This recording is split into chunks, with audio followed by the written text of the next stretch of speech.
ಚಕ್ರವರ್ತಿ ಸೂಲಿಬೆಲೆ ಅವರಿಂದಾನೇ ಕಾರ್ಯಕ್ರಮ ಪ್ರಾರಂಭ ಮಾಡಬಹುದಾ ಅಂತ ಹೇಳಿ ಇತ್ತೀಚಿನ ಘಟನೆಯಿಂದ ಪ್ರಾರಂಭ ಮಾಡಿ ಹಿಂದಕ್ಕೆ ಹೋಗ್ತಾ ಹೋಗೋಣ. ಹುಬ್ಬಳ್ಳಿ ಕಮಿಷನರೇಟ್ ವ್ಯಾಪ್ತಿಯಲ್ಲಿ 600ಕ್ಕೂ ಅಧಿಕ ಪೆಂಡಿಂಗ್ ಕೇಸ್ಗಳು.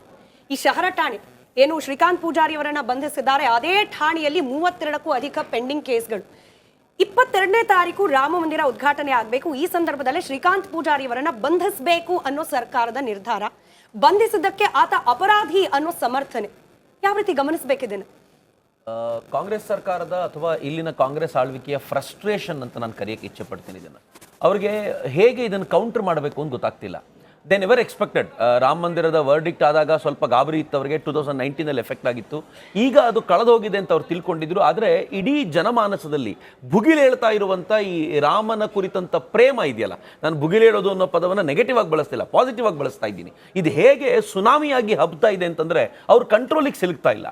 ಅವರು ಜಾತಿಯ ಹೆಸರಲ್ಲಿ ಹೊಡಿಬೇಕು ಅಂತ ಪ್ರಯತ್ನ ಪಟ್ಟಿದ್ರು, ಇದನ್ನು ಜಾತಿಯ ಕದನಗಳನ್ನಾಗಿ ಮಾಡಬೇಕು ಅಂತ. ಆದರೆ ಇವತ್ತು ನೋಡಿದರೆ ರಾಮನಿಗೋಸ್ಕರ ಬೀದಿಗೆ ಬರ್ತಾ ಇರೋ ಯಾರು ಒಂದು ಜಾತಿಯವರಲ್ಲ, ಮೇಲ್ಜಾತಿಯವರಲ್ಲ. ಮೇಲ್ಜಾತಿಯವರು, ಕೆಳಜಾತಿಯವರು, ಹಿಂದೆ ಮುಂದೆ ನೀವು ಏನು ಹೇಳ್ತಿರೋ ಎಲ್ಲ ಬ್ಯಾರಿಯರ್ಗಳನ್ನು ಒಡೆದಾಕಿ ರಾಮನಿಗಾಗಿ ಒಂದಾಗುವಂಥ ಈ ಪ್ರಕ್ರಿಯೆ ನಡೆದಿದೆಯಲ್ಲ, ಯಾವತ್ತು ಭಾರತ ಅಖಂಡವಾಗಿ ಒಂದಾಗುತ್ತೋ ಅವತ್ತೆಲ್ಲವೂ ಕೂಡ ಕಾಂಗ್ರೆಸ್ಸಿಗೆ ದೊಡ್ಡ ಹೊಡೆತ ಬಿದ್ದಿದೆ. ಅದನ್ನು ಫ್ರಸ್ಟ್ರೇಷನ್ ಹೆಂಗೆ ಹೊರಗೆ ಹಾಕಬೇಕು, ಇರೋದು ಒಂದೇ ಮಾರ್ಗ, ಇವರನ್ನು ಒಡಿಬೇಕು ಅಂತ.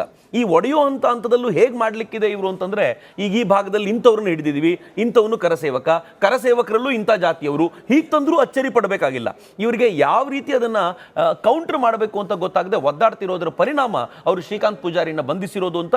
ಮತ್ತಿದು ಮೊದಲನೇದೇನಲ್ಲ, ಇದಕ್ಕಿಂತ ಹಿಂದೆಯೂ ಕೂಡ ರಾಮ ಮಂದಿರದ ವಿಚಾರದಲ್ಲಿ ಅವರು ಮಾತಾಡಬೇಕಾದಾಗ ಸ್ವತಃ ಬಿಜೆಪಿಯೇ ರಾಮ ಮಂದಿರದ ಮೇಲೆ ಬಾಂಬ್ ಹಾಕ್ಬಿಡುತ್ತೆ. ಆನಂತರ ಇತ್ತೀಚೆಗೆ BK ಹರಿಪ್ರಸಾದ್ ಹೇಳಿದರು, ರಾಮ ಮಂದಿರಕ್ಕೆ ಅಂತ ಹೋಗ್ತಾ ಇರಬೇಕಾದ್ರೆ ಕರಸೇವಕರ ಮೇಲೆ ಅಟ್ಯಾಕ್ ಆಗುವಂಥ ಸಾಧ್ಯತೆಗಳಿವೆ. ಇವೆಲ್ಲವೂ ಕೂಡ ಫ್ರಸ್ಟ್ರೇಷನ್ ಔಟ್ಕಮ್ ಅಂತ ನನಗನ್ಸುತ್ತೆ.